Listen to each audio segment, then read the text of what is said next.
The island of Sodor is surrounded by beautiful blue sea. It has fields of green and sandy yellow beaches. There are rivers, streams and lots of trees where the birds sing. There are windmills and a coal mine and docks where visitors to the island arrive. Welcome to the island of Sodor.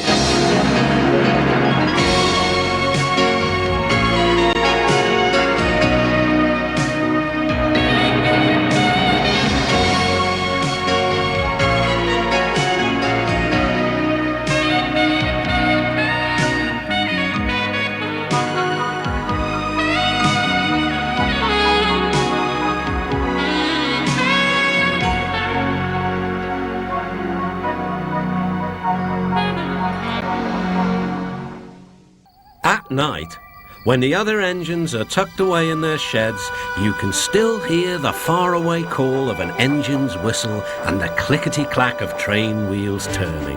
This is the sound of the post train. One train is pulled by Thomas and the other by Percy, as the loads are too heavy for one engine to do the work alone.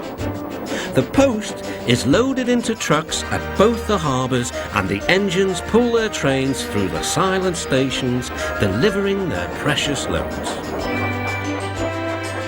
On a clear night, a big shiny moon brightens their journey, but often Thomas and Percy can't even see the stars. But whatever the weather, lamps along the track always light their way.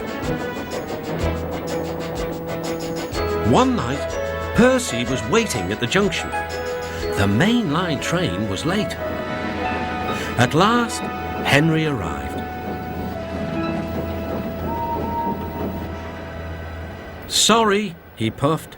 "The mail boat from the mainland was delayed." "Come on, Percy," said his driver. "Let's make up for lost time." Percy puffed along as quickly as he could, but the sun was already rising as he finished his work. "Never mind," thought Percy. "It's nice to be up and about when it's the start of a new day and there's no one else around." Percy was not alone for long.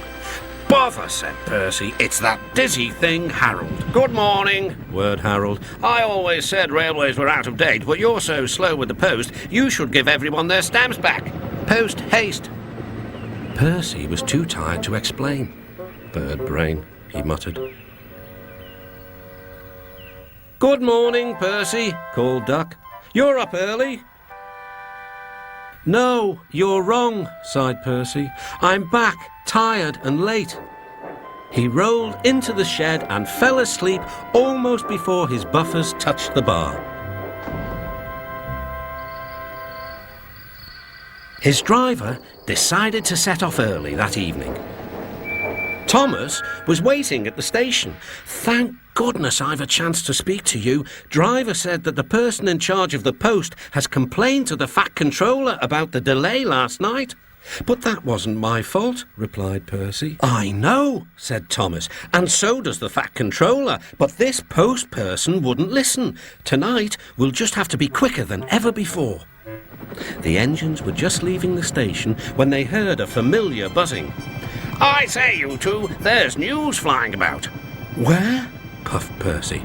"All over the place. They're going to scrap the post train and use me instead. Wings work wonders, you know, always." "Rubbish," huffed Thomas. That night, everything ran like clockwork. Thomas and Percy steamed through the stations, making good time everywhere they went.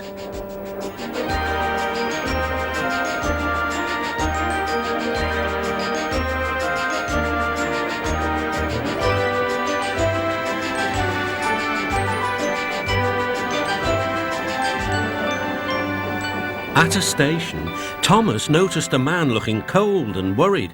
He had missed his train home. "We can give you a ride," said Thomas's driver, "but it will be rather uncomfortable." "Thank you," said the man. "Anything's better than sitting here."